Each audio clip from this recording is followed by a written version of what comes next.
Muy bien, voy a invitarles a que tengan sus Biblias abiertas en Éxodo capítulo 32. Éxodo capítulo 32. Egda, ¿me llevas a la primera lámina de hoy?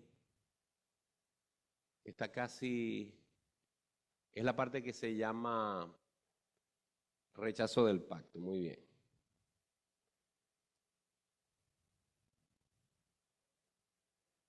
Éxodo 32.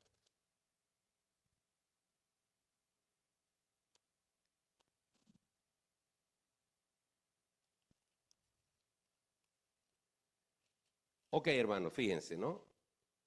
Estamos a mitad del mes de marzo, pero apenas hemos cubierto 2 libros de la Biblia y son 66. Es decir, que los otros 64 libros de la Biblia tenemos que cubrirlos en lo que nos queda del año. Yo lo estoy disfrutando mucho porque es una oportunidad en la cual nos vemos obligados, en mi caso particular, me veo obligado a escudriñar la escritura de tapa a tapa. Pero como ya lo he dicho en otras oportunidades y lo quiero destacar hoy, si queremos hacer esto en un año, tenemos que ser, en algunos casos, yo no quiero usar la palabra superficial, pero sí breves. No podemos profundizar. Siempre me detendré en ciertos puntos de la Biblia donde creo que hay una aplicación para nuestra vida y cosas que debemos conocer. Y hemos estado hablando del libro de Éxodo, y el libro de Éxodo nos ha traído desde aquel momento en que aquella familia entró a Egipto por medio de José. Pasaron 430 años, luego Dios sacó a ese pueblo de Israel de la esclavitud en Egipto, los trajo al desierto y empezó a tratar con ellos. Y Dios hace un pacto con Israel, pero Israel decide romper ese pacto. Yo quiero que usted siempre recuerde esto. Israel es una tipología, es un ejemplo, es una representación de usted y de mí. Porque si nosotros pudiéramos poner en un papel cómo es nuestra vida con Dios, muchas veces es un ir y venir de momentos de avivamiento, momentos en los cuales estamos comprometidos con el Señor, estamos en ese primer amor y luego estamos en esos valles en los que nos apartamos, nos desanimamos. Y Israel vivía en esas circunstancias. Un día daban gloria a Jehová de los ejércitos y otro día hacían cosas como la que vamos a ver en el capítulo 32. Y Dios los reprendía y Dios los castigaba y volvían otra vez a bajar. Entonces el capítulo 32 es una de las manifestaciones más claras del pecado en el pueblo de Dios, que para ese momento es el pueblo de Israel. Entonces, la pregunta que cabe es si en el pueblo que Dios había escogido para sí se manifiesta este pecado, ¿qué esperanza queda para los demás? Vamos a ir pasando las láminas porque no tengo, ok. Una de las cosas que nos muestra este versículo o este capítulo 32, donde me quiero detener, de todos los que nos faltan, observen que dice, viendo el pueblo, capítulo 32, versículo 1, viendo el pueblo que Moisés tardaba en descender del monte, se acercaron entonces a Aarón y le dijeron, levántate, haznos dioses que vayan delante de nosotros, porque este Moisés, el varón que nos sacó de tierra de Egipto, no sabemos qué le haya acontecido. Si usted se va al capítulo 24 sin perder el capítulo 32, si se va al capítulo 24 de Éxodo, en el versículo 18 nos dice cuántos días estuvo Moisés en esa primera ocasión en la que Dios lo llamó. El versículo 18 dice, y entró Moisés en medio de la nube y subió al monte, y estuvo Moisés en el monte 40 días y 40 noches. Entonces Israel está impaciente porque su líder subió, nadie dijo cuánto se iba a tardar y ellos asumieron que 40 días ya era mucho. Y esto me hace pensar en cómo somos nosotros con Dios cuando Dios no actúa cuando nosotros creemos. Y como nosotros vemos que Dios se tarda desde nuestra perspectiva, entonces nosotros tomamos acciones y decimos, bueno, voy a hacerlo como yo creo que se tiene que hacer. Y este es el caso precisamente de Israel. Ahora, recordemos varias cosas. Israel estuvo en medio de una sociedad egipcia que estaba acostumbrada a los dioses, que estaba acostumbrada a tener un ídolo. Y esto se parece mucho a cómo vive la gente de hoy en día. La gente de hoy en día no puede tener una relación espiritual si no tiene una imagen, si no tiene alguna representación religiosa de su fe. Y Dios es celoso. Dios no quiere, Dios es enemigo de que se hagan representaciones de quien sea, incluyéndolo a Él.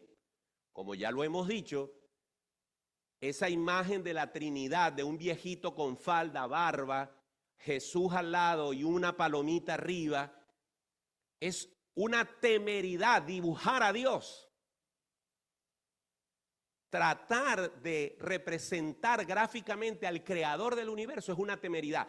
Es como que si una garrapata nos quisiera dibujar a nosotros. Es más, la diferencia es mucho más grande. No hay comparación. Y Dios es enemigo de las imágenes, incluso de las de Él mismo.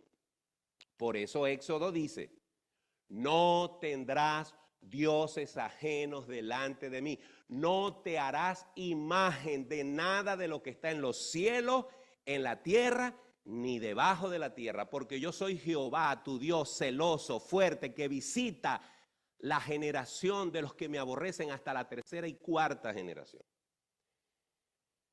Pero este pueblo decía, no nos importa. Yo necesito algo que yo pueda ver.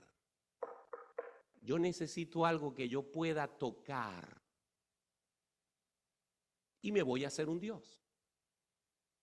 Entonces, como Moisés se tardaba, como no había de qué agarrarse, se mandaron a hacer el becerro. Pero esto es exactamente lo contrario a la fe. La fe es la certeza de lo que se espera, la convicción de lo que no se ve. Ellos dijeron, no vamos ni a esperar más y necesitamos ver. Eso no es fe. Entonces,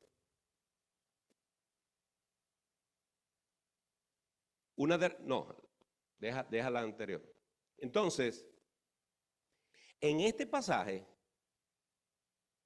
ocurre una cosa que en español se llama sincretismo. No lo puse en la lámina porque no me cabía. Una palabra larga. Sincretismo. El sincretismo es como cuando usted no tiene nada que hacer de almuerzo, pero le quedó un poquito de pollo, le quedó un poquito de carne molida o de picadillo, como dicen en Cuba, y le quedó por allá una ropa vieja o carne mechada, y le quedó un arrocito y le quedaron unos frijoles. Y usted agarra todo eso y lo echa en una olla y lo revuelve y hace un guisado con eso. Eso es sincretismo.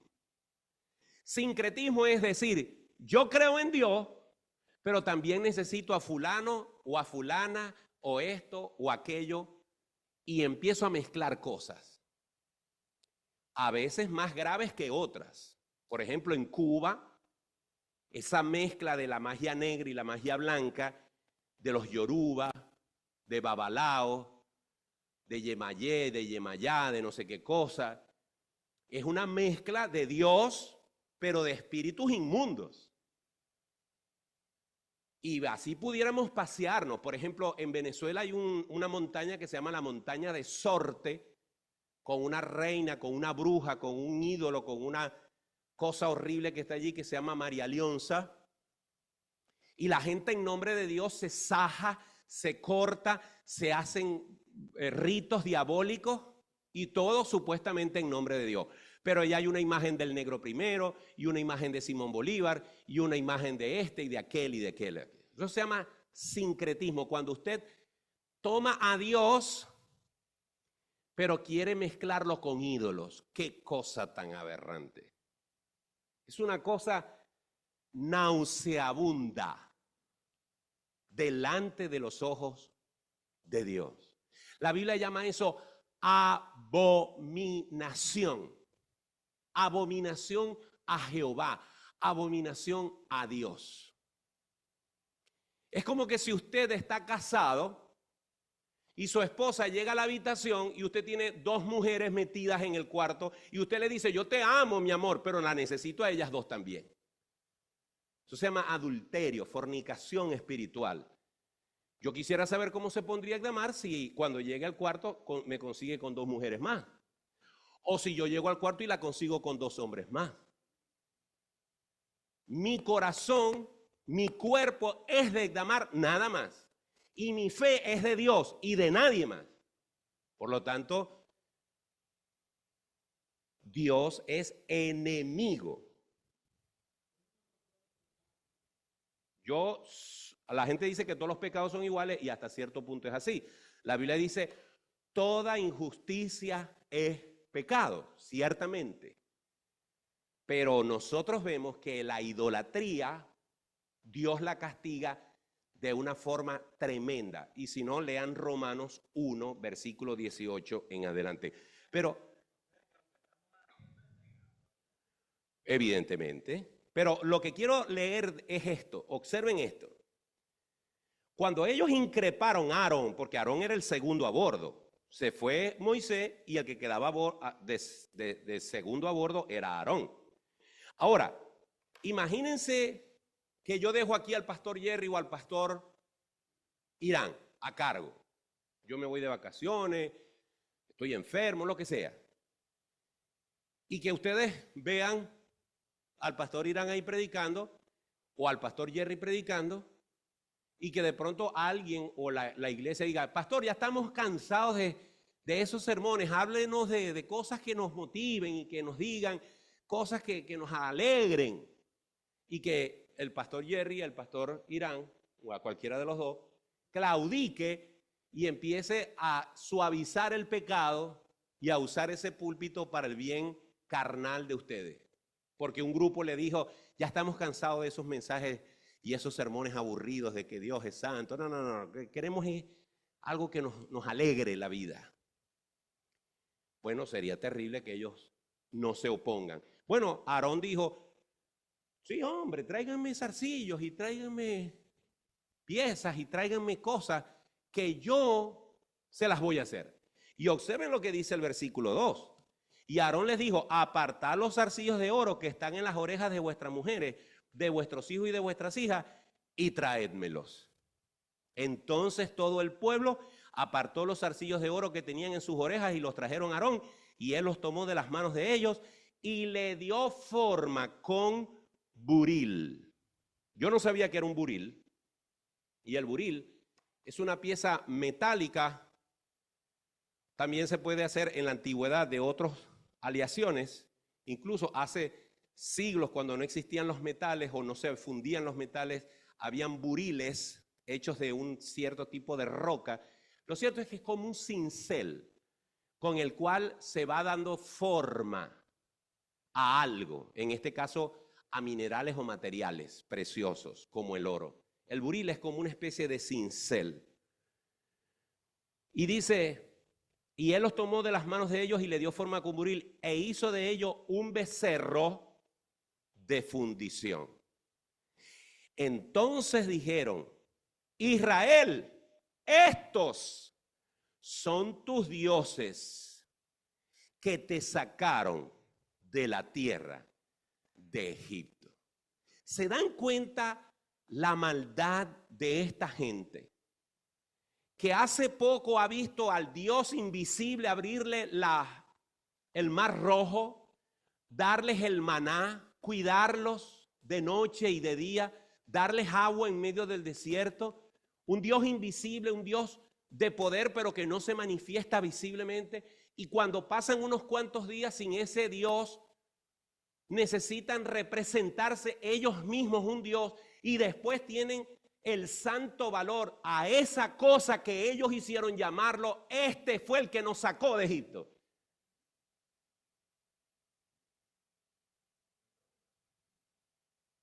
Por eso, un poco más adelante, Dios le dice a Moisés, yo quiero raer a esta gente y hacer de ti un pueblo nuevo y una nación nueva. O sea, yo quiero comenzar otra vez, porque realmente esta gente no merece ninguna oportunidad. Sigamos leyendo. Versículo 5. Y viendo esto Aarón, o sea, Aarón no solamente les hizo el becerro. Observen que dice, y viendo esto Aarón, edificó un altar delante del becerro y pregonó Aarón y dijo, mañana será fiesta para Jehová. Es decir, mezclan a un pedazo de oro con forma de toro con el Jehová de los ejércitos. Peor aún. Y al día siguiente madrugaron y ofrecieron holocaustos y presentaron ofrendas de paz y se sentó el pueblo a comer y a beber y se levantó a regocijarse. A eso me refiero yo cuando digo ver a Dios en los ídolos. La gente tiene ídolos, imágenes en su casa, porque creen que eso los acerca a Dios. Y tienen el santo valor a ese pedazo de yeso, a ese pedazo de madera, a ese pedazo de metal, a ese cuadrito, de rendirle tributo, oración, etcétera, creyendo que eso que hicieron con sus propias manos, que lo compraron en un mercado, porque a mí me da risa esto, y es que todas esas imágenes que hacen, las hacen con un molde en el garaje de una casa y las pintan y dicen qué linda me quedó, qué lindo me quedó, y a eso le prenden una vela y a eso le oran y creen que eso los conecta con Dios. Eso es exactamente lo que hizo Israel. Se hicieron un becerro de oro y dijeron, aquí está Jehová.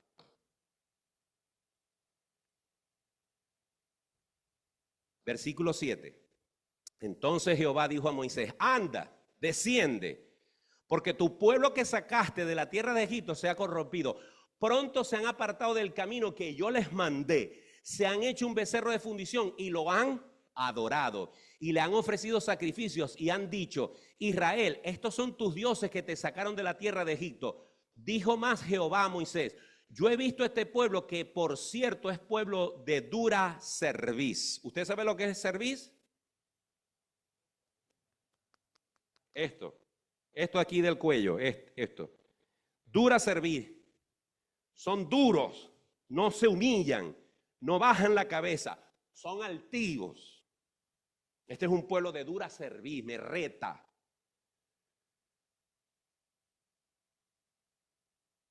Versículo 10. Ahora pues, y aquí quiero que le preste atención. Edamar, presta atención lo que dice aquí. Ahora pues, mire lo que Dios le dice a Moisés, no Moisés a Dios. Ahora pues, déjame que se encienda mi ira en ellos y los consuma, y de ti yo haré una nación grande. ¿Cómo es esto que Dios le dice a Moisés, déjame? ¿Acaso Dios le está pidiendo permiso a Moisés? ¿Alguno de ustedes me puede explicar eso? ¿Lo quiere explicar? ¿Qué creen ustedes que está pasando ahí? No sé si alguien del Zoom que nos está escuchando. ¿Qué querrá decir eso de que Dios le dice a Moisés, déjame acabar con este pueblo y yo de ti voy a hacer una nación nueva? Porque él conocía el corazón de Moisés, dice Enrique. ¿Qué más? Si se airaba era capaz de todo. Pero ¿qué hace Dios diciéndole a Moisés, déjame? Dame permiso. Perdón. Ajá, estás bastante cerca. ¿Qué dice Adrián? Porque Moisés ya había orado por ellos. ¿Qué más? Que le dieron una oportunidad al pueblo. Muy bien. ¿Qué nos dice Ron? Hey, por cierto, Ron está cumpliendo años hoy. Para que lo felicite. Ok, Ron. Está probando su corazón, ¿correcto? Está probando el corazón de Moisés. Interesante esto que dice Enrique, también está probando a Moisés como intercesor, como líder. Pero lo primero que hay que dejar claro es lo siguiente. Es lógico, está claro que Dios no le está pidiendo permiso a Moisés. Eso está más que claro. Entonces, lo que tenemos que entender, que yo se los he explicado en el pasado, es que Dios a veces se pone al nivel de nosotros, como hizo cuando se rebajó al nivel de Jacob y peleó con Jacob. ¿Ustedes creen que Jacob no podía, que Dios no podía con Jacob? Claro que podía, pero él se bajó a su nivel. Como se bajó Jesucristo a nuestro nivel para estar como nosotros, como cualquier otro hombre, y morir por nosotros. De tal manera que de alguna manera Moisés está representando un mediador entre la ira de Dios, que tiene todo el derecho de acabar con este pueblo ingrato por la actitud que ha tenido, pero Dios está dejando que Moisés sirva de mediador, de puente entre Dios y los hombres. Una tipología de Jesucristo, donde Dios descargó toda la ira en Jesús, la ira que era para ti y la ira que era para mí. Y ese Jesús es el que dice en la cruz, Padre, perdónalos porque no saben lo que hacen. Muy bien. Ahora, Moisés, como hizo Abraham cuando Sodoma y Gomorra, le dice a Dios, oh Jehová, versículo 11, ¿por qué se encenderá tu furor contra tu pueblo que tú sacaste de la tierra de Egipto con gran poder y con mano fuerte? ¿Por qué han de hablar los egipcios diciendo, para mal los sacó, para matarlos en los montes y para raerlos de sobre la faz de la tierra?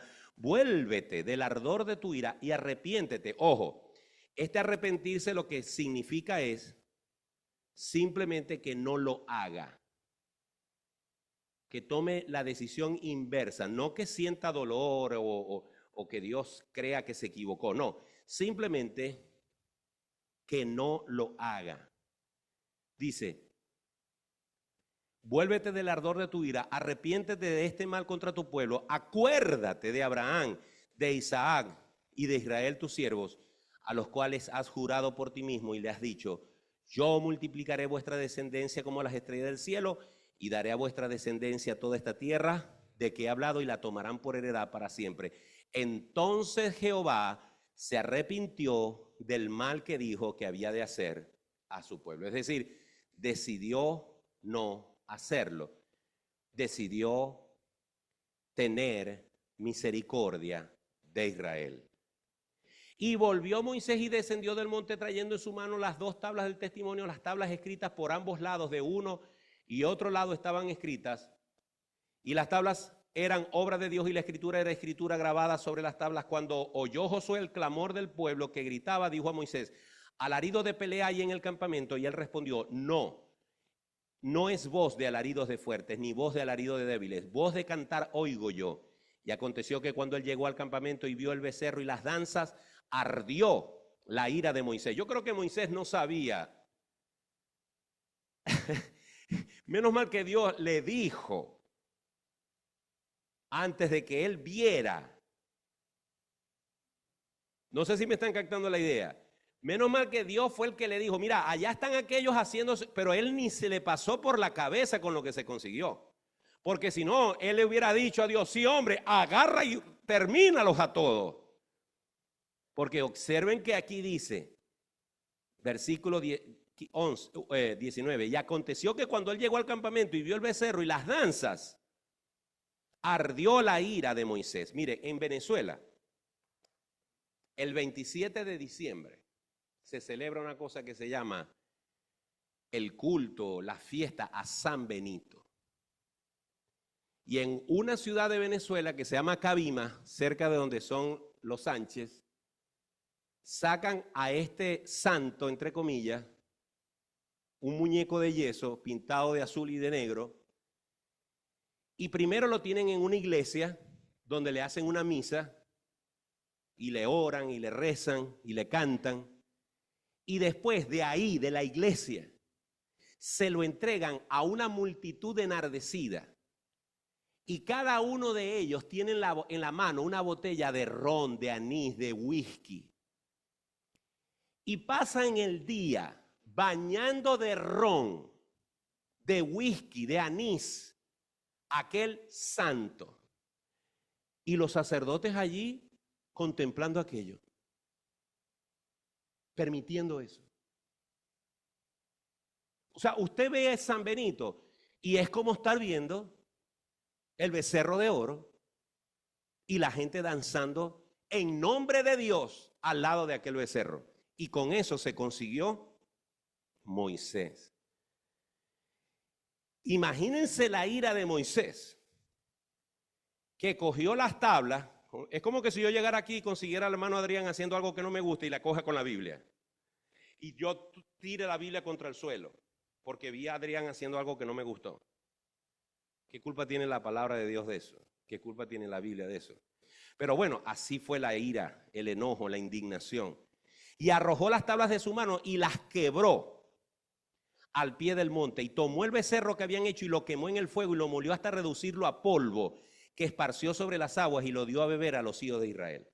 Por eso es que la gente idólatra, cuando se convierte, muchos de ellos al abrir los ojos, van a sus altares y arrasan con todo lo que está ahí. Porque eso es abominación a Dios. Y eso fue lo que hizo Moisés. Versículo 21. Aquí viene la parte increíble. Y dijo Moisés a Aarón, ¿qué te ha hecho este pueblo que has traído sobre él tan grande pecado? Observen lo que dice Aarón. A mí me dio risa. Y me dio vergüenza y me dio pena ajena. Y respondió Aarón, no se enoje mi señor. Tú conoces al pueblo que es inclinado al mal, que sinvergüenza. Porque me dijeron, haznos dioses que vayan delante de nosotros, porque a este Moisés, el varón que nos sacó de la tierra de Egipto, no sabemos qué le haya acontecido. Y yo le respondí, ¿quién tiene oro? O sea, se puso duro, pues. Él se puso terco y dijo, no, ¿cómo se les ocurre? No. Inmediatamente les digo, ¿quién tiene oro? Apartadlo. Y me lo dieron. Aquí viene el chiste. Y lo eché en el fuego y salió este becerro. Yo lo eché ahí y de pronto salió un becerro. Como decía mi abuelita, habráse visto. Qué sinvergüenzura, qué desfachatez. Decir que el becerro salió solo cuando él mismo lo ladró. Así somos los hombres. Así somos los cristianos cuando cometemos un pecado y lo minimizamos. En vez de sentir vergüenza, dolor, llanto, amargura por haber ofendido a Dios. Y empezamos a buscar culpables. No, porque fue que fulano, no porque fue que sutano, no porque fue... No, mi hermano. Cuando nosotros ofendemos a Dios con un becerro de oro o con cualquier otra cosa que ofenda su nombre, debemos sentir pesar, vergüenza cuando el Señor, por medio de su Espíritu Santo, nos diga, me fallaste. Y no empezar a mirar a ver quién es el culpable y quién me llevó a eso. Y a decir, no, pero es que fulano lo hace peor que yo. Cuidado. Cuidado. Muy bien. Aarón avergonzó a Israel. ¿Por qué? Porque lo puso al nivel de los otros pueblos idólatras. Y cuando usted cae en pecado, cuando usted deshonra a Dios, está dándole patadas al sacrificio de Cristo y se está regresando de donde Dios lo sacó. Arrepentíos, dice el Señor. Bueno, eso es lo que podemos sacar en parte del capítulo 32. Luego, a pesar de todo esto, a pesar de que el Señor los castigó y los iba a castigar más, observe el versículo 34 de ese mismo capítulo 32. Dice, ve pues ahora, lleva a este pueblo a donde te he dicho. He aquí mi ángel irá delante de ti, pero en el día del castigo yo castigaré en ellos su pecado. Y Jehová hirió al pueblo porque habían hecho el becerro que formó Aarón. Ahora, en el capítulo 33 y 34, Dios nos habla de una segunda oportunidad. Otra cosa que nos recuerda la relación de Dios con nosotros. ¿Cuántas segundas oportunidades el Señor nos ha dado en la vida? Hay un canto que a mí me gusta mucho, que dice así, por la bondad de Jehová no hemos sido consumidos, porque nunca decayeron sus bondades. Nuevas son cada mañana, nuevas son cada mañana, grande es su fidelidad. Por la bondad de Jehová, por la paciencia del Señor, no hemos sido consumidos. Porque si nosotros fuésemos tratados como deberíamos de ser tratados, si la misericordia, la bondad, la paciencia, el amor de Dios no estuviera entre Él y nosotros, seríamos evaporados por el furor de su ira. Así que Dios le da una nueva oportunidad a Israel. Y después que Moisés estrelló las tablas, le dice, vuélvete otra vez, sube otra vez, yo voy a ir contigo, voy a estar contigo, voy a estar a tu lado. El mismo Moisés le dice, si tú no vas conmigo, yo no voy a ir, no me atrevo a ir.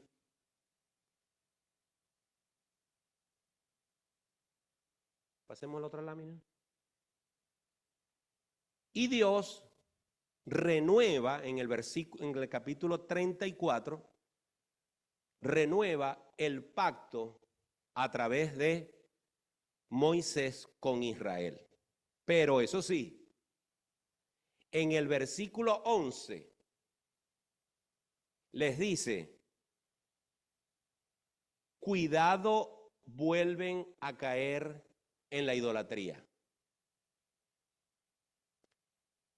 Observen lo que dice el versículo 13. No solamente les dice que no deben caer, sino que lo que deben hacer cuando vayan conquistando otras tierras.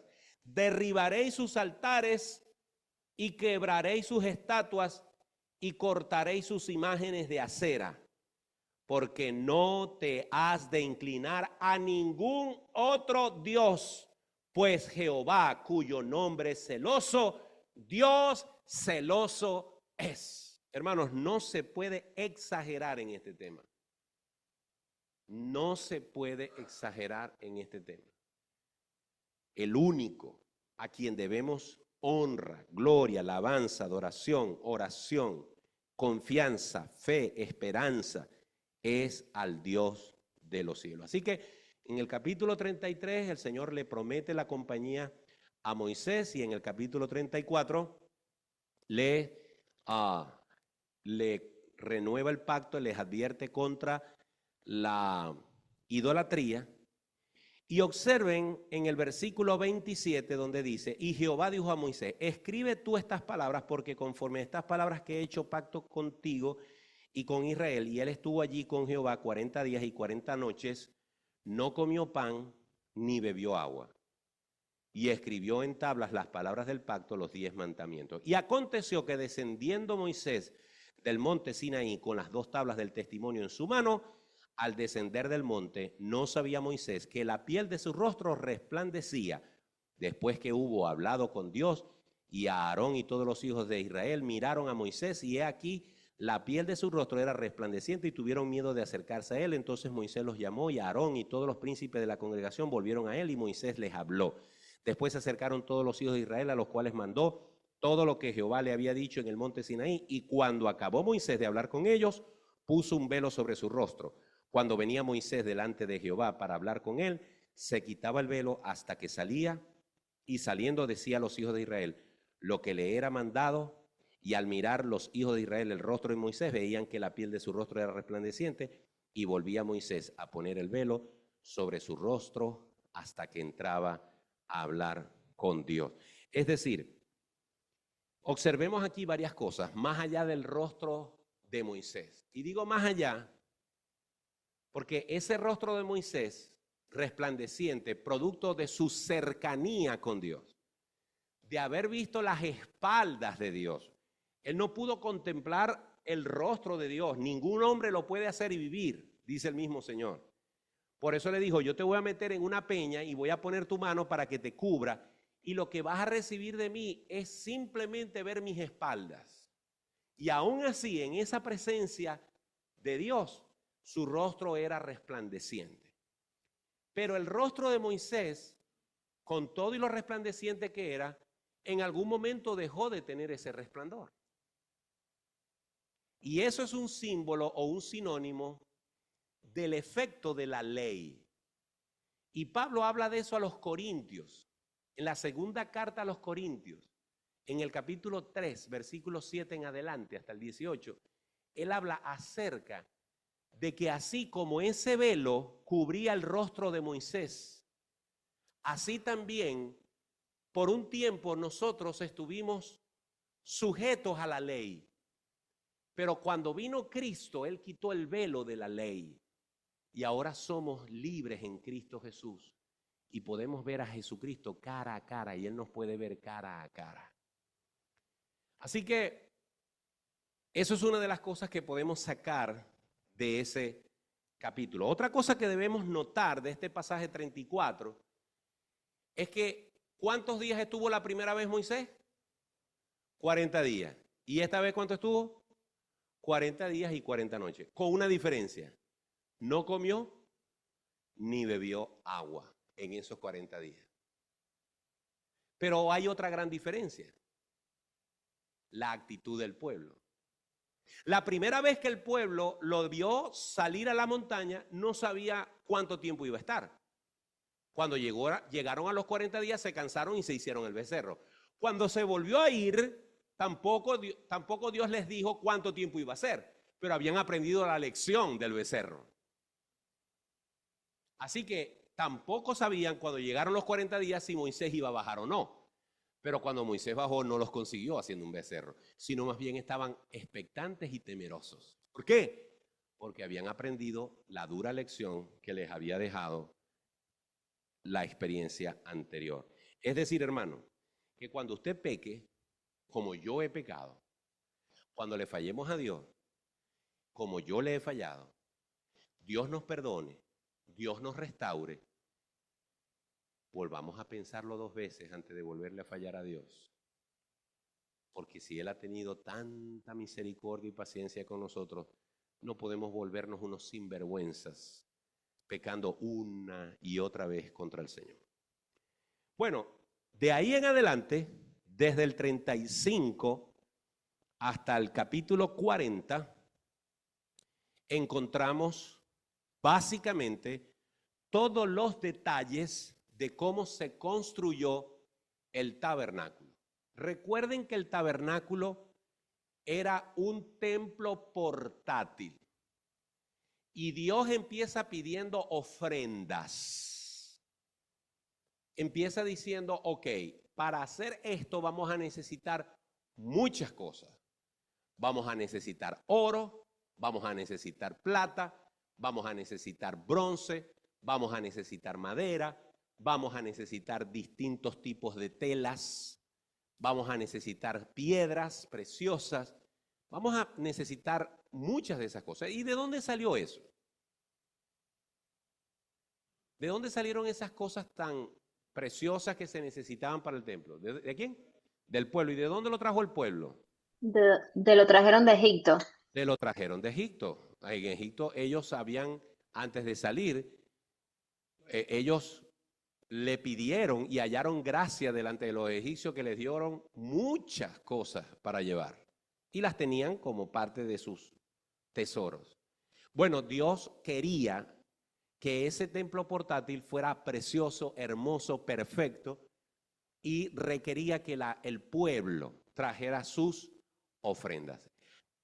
Tanta fue la intensidad y el compromiso del pueblo para ofrendar que en el capítulo 36 ocurre algo que yo quisiera que ocurriera en IBL.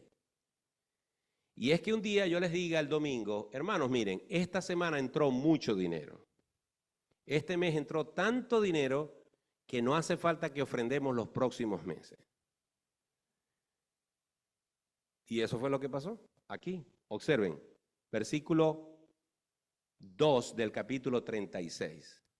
Y Moisés llamó a Bezaleel y a Aholiab y a todo varón sabio de corazón en cuyo corazón había puesto Jehová sabiduría, todo hombre a quien su corazón le movió a venir a la obra para trabajar en ella. Y tomaron de delante de Moisés toda la ofrenda de los hijos de Israel habían traído para la obra del servicio del santuario a fin de hacerla. Y ellos seguían trayéndole ofrenda obligada. ¿Ah? Y ellos seguían trayéndole ofrenda voluntaria cada mañana. Tanto que vinieron todos los maestros que hacían toda la obra del santuario, cada uno de la obra que hacía, y hablaron a Moisés diciendo, el pueblo trae mucho más de lo que se necesita para la obra que Jehová ha mandado que se haga. Entonces Moisés mandó a pregonar por el campamento diciendo, ningún hombre ni mujer haga más para la ofrenda del santuario, así que le impidió al pueblo ofrecer más, pues tenía material abundante para hacer toda la obra y sobraba. Cuando usted está enamorado de Dios, cuando usted se sintoniza con Dios, cuando usted logra comprender su propósito en la vida, y ese propósito es adorar a Dios, nunca le parecerá mucho lo que usted puede hacer por Dios y para Dios. Y el pueblo estaba tan entusiasmado, el pueblo estaba tan motivado de tener un lugar para adorar a Dios que todos cada mañana en forma voluntaria esperaban el amanecer para ir a los hombres que estaban fabricando la obra y decir, aquí está mi ofrenda, aquí está mi ofrenda, aquí está mi ofrenda. Llegó un momento en que dijeron, ya está bueno, ya. Vamos a esperar un poco.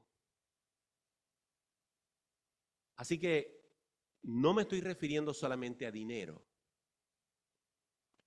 A veces, yo me siento contento de que los domingos tenemos que correr esa cortina porque no cabemos. El domingo antepasado, en la Cena del Señor, casi nos quedamos sin copitas para la Santa Cena. Llegamos en la raya. Se prepararon 100 copas de pan y 100 copas de vino y casi se usaron todas. Nos llevamos un susto, gracias a Dios, que alcanzó. Ya sabemos que para la próxima vez hay que preparar más. Pero cuando me alegro los domingos, no me entusiasmo tanto porque yo calibro más la iglesia por los miércoles. Y si calibro esta iglesia por los miércoles, por la cantidad de gente que viene, y cuando saco a Ron y a Sue, que no son miembros de la iglesia, pero nos hacen el honor de venir, y cuando saco a mi esposa, que yo creo que vendrá porque vengo yo, y viene Junior porque tiene que tocar, y Marjorie porque no se puede quedar sola, y la señora Beatriz porque no se puede quedar sola. Entonces, cuando resto la gente que casi que venimos obligados, me doy cuenta que esta iglesia realmente no somos tantos como el domingo. En el culto que implica más intensidad, porque aquí estamos orando y estudiando la Biblia. Así que deme un segundito que ya le voy a dar un chance. Entonces, ¿qué quiero decir con esto? Que este pueblo entendió que su vida era para el Señor. Y cuando la vida nuestra es para el Señor, nada nos parece difícil, nada nos cuesta, porque es para el Señor. Y no me refiero solamente al dinero, sino también a la asistencia. Vamos a ver qué nos quiere decir la señora Beatriz. Bueno, yo le quería decir que supieran de que sí me puedo quedar sola en la casa, pero no lo hago porque me interesa ver la manera que yo a veces no lo sé, porque sí conozco la palabra, sí pertenezco a Jesucristo, pero cómo se va escenificando cada lectura, nosotros no hacemos de esa manera. Entonces a mí me interesa estar al tanto de todo lo que ha pasado en toda la historia de la vida. Por eso estoy aquí. Amén. Bueno, qué bueno que la señora Beatriz me dio 2 bofetadas, porque me está diciendo y nos está diciendo que ella está aquí porque quiere y porque quiere aprender. Qué bueno, gloria a Dios. Y dice Damar que ella también. Muy bien. Muy bien, vamos a terminar porque se nos ha hecho tarde, pero entonces lo que les quiero decir, pásame la otra lámina para terminar. Entonces, una vez que ellos trajeron todas las ofrendas, una vez que tuvieron que más bien decir, ya está bueno, ya hay bastante, entonces se pusieron a trabajar y como les dije en una clase anterior, me llama la atención que en los siguientes capítulos hay muchos detalles, porque cuando usted se mete en internet y pone tabernáculo de Israel, tabernáculo de reunión, etc., usted va a conseguir siempre el mismo dibujo. Porque es que si usted usted coge un papel en blanco y trata de seguir las instrucciones detalladas que aparecen aquí, a usted le va a salir ese dibujo. Porque le va a decir, los dinteles son de tanto por tanto, las columnas de tanto por tanto, con con estos colores, con este grueso, con estas cosas, con la argollita. Lea con detenimiento estos capítulos desde el 36 en adelante y va a darse cuenta que si usted tiene una noción de dibujo e intenta hacer lo que dice allí, le va a salir el mismo dibujo. Por eso es que los planos son muy parecidos. Al final, en el capítulo 40, donde termina el libro, Moisés, ya con el templo listo, empezó a utilizar el templo para el servicio al Señor. Si usted observa el versículo 29 del capítulo 40, dice, y colocó el altar del holocausto a la entrada del tabernáculo de reunión y sacrificó sobre él holocausto y ofrenda como Jehová había mandado a Moisés, y puso la fuente entre el tabernáculo de reunión y el altar y puso en ella agua para lavar, y Moisés y Aarón y sus hijos lavaban en ella sus manos y sus pies, Cuando entraban en el tabernáculo de reunión y cuando se acercaban al altar, se lavaban como Jehová había mandado a Moisés. Finalmente erigió el atrio alrededor del tabernáculo y del altar y puso la cortina a la entrada del atrio. Así acabó Moisés la obra. Observen este detalle. No fue que, esto es importante, no fue que cuando estaban haciendo, hombres comunes y corrientes entraron a hacer la parte del lugar santísimo. No. Para poder hacer eso, tuvieron que ir trabajando por etapas. De tal manera que la parte final del atrio y del lugar santísimo, quien la pudo poner, adornar y arreglar fue Moisés, Aarón y los hijos, que eran sacerdotes dedicados para eso. No es que llegaron, pintaron, arreglaron, ok, dale pues, empieza el culto. No, para poder estar allí, incluso en la fabricación, tenían que ser hombres preparados por Dios. Terminamos con el versículo 34, dice, entonces una nube cubrió el tabernáculo de reunión y la gloria de Jehová llenó el tabernáculo y no podía Moisés entrar en el tabernáculo de reunión porque la nube estaba sobre él y la gloria de Jehová lo llenaba. Y cuando la nube se alzaba del tabernáculo, los hijos de Israel se movían en todas sus jornadas, pero si la nube no se alzaba, no se movían hasta el día en que ella se alzaba. Es decir, el campamento no se movía hasta que la nube no se levantaba. Era la orden o era la señal de que Dios decía, muévanse. Versículo 38, porque la nube de Jehová estaba de día sobre el tabernáculo y el fuego estaba de noche sobre él a vista de toda la casa de Israel en todas sus jornadas. Así termina el libro de Éxodo. Un libro que comienza con la historia de Moisés, con la historia de Moisés, ¿verdad? Y nos lleva por todo ese recorrido de 400 y pico de 40 años en el desierto, hasta este punto en el cual ya el pueblo está en el desierto, empezando su relación con Dios a través del tabernáculo. Nancy nos quiere hacer una pregunta. ¿Siempre te ha motivado?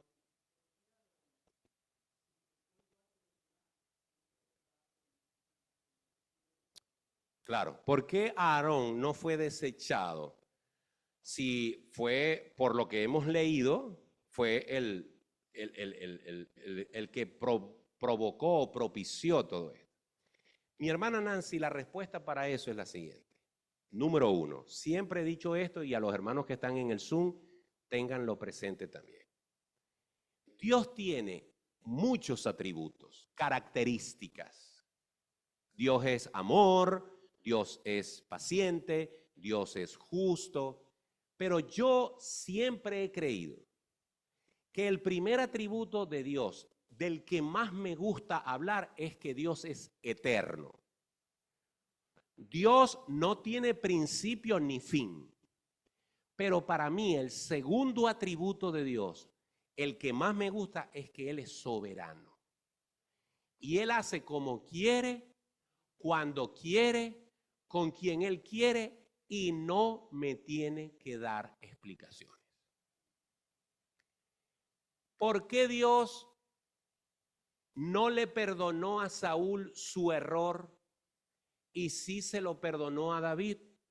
¿Por qué David, a pesar de que moralmente se hundió más que el mismo Saúl, por qué la Biblia dice que era un hombre conforme al corazón de Dios? Sí lo sé y no lo sé. Cuando digo que sí lo sé es que si me pongo a explicártelo aquí nos dan las 11 de la noche. Cuando te digo no sé es que ninguna explicación es satisfactoria, porque a Dios le plació, porque Dios así lo quiso.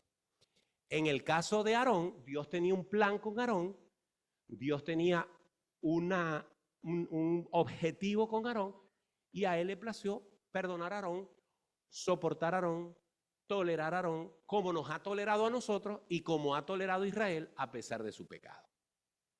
Es la única explicación. ¿Ok? Enrique, rapidito que nos vamos.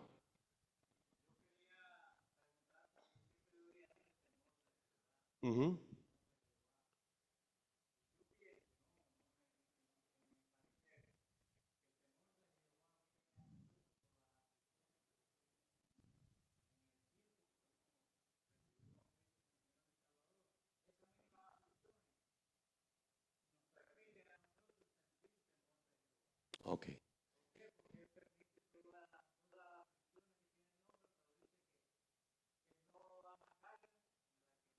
Ok. Para los que están en Zoom que no escucharon, Enrique está diciendo que el temor de Jehová es algo sobre lo cual siempre él ha escuchado y que él piensa que el temor de Jehová viene como resultado de las aflicciones que el hombre vive y pasa, etcétera, etcétera, ¿no? Pero realmente ya hemos hablado en otras oportunidades, es un tema muy amplio. Yo resumo la palabra, el temor de Jehová, como, en mi caso personal, es, a mí me importa, por encima de cualquier cosa, ¿qué piensa Dios de mí? ¿Qué piensa Dios de mí? Entonces, el temor de Jehová para mí es que si yo voy a hacer algo que va a ofender a Dios, incluso algo por lo cual Dios me puede reprender o castigar, porque Dios sí castiga y castiga a sus hijos, porque Dios al que ama castiga y azota a todo aquel que toma por hijo. Esa idea errada de que Dios no castiga, no, sí castiga a sus hijos, les da más duro que incluso a algunos impíos, porque son sus hijos, ¿verdad? Muy bien. El simple hecho de saber que si yo desobedezco a Dios en algo, voy a tener que recibir el jalón de oreja de Dios, la nalgada de Dios, el correazo de Dios. Yo me detengo porque le tengo respeto, porque le tengo temor, porque sé que Él es justo, porque Él no me va a dejar pasar esa, porque voy a tener que pagar las consecuencias de mi pecado. Me detengo, me freno, porque lo quiero agradar, porque me interesa lo que Él va a decir de mí. Y eso es lo que me contiene. Y aún así sigo pecando. Bien, mis queridos hermanos, déjenme despedirme.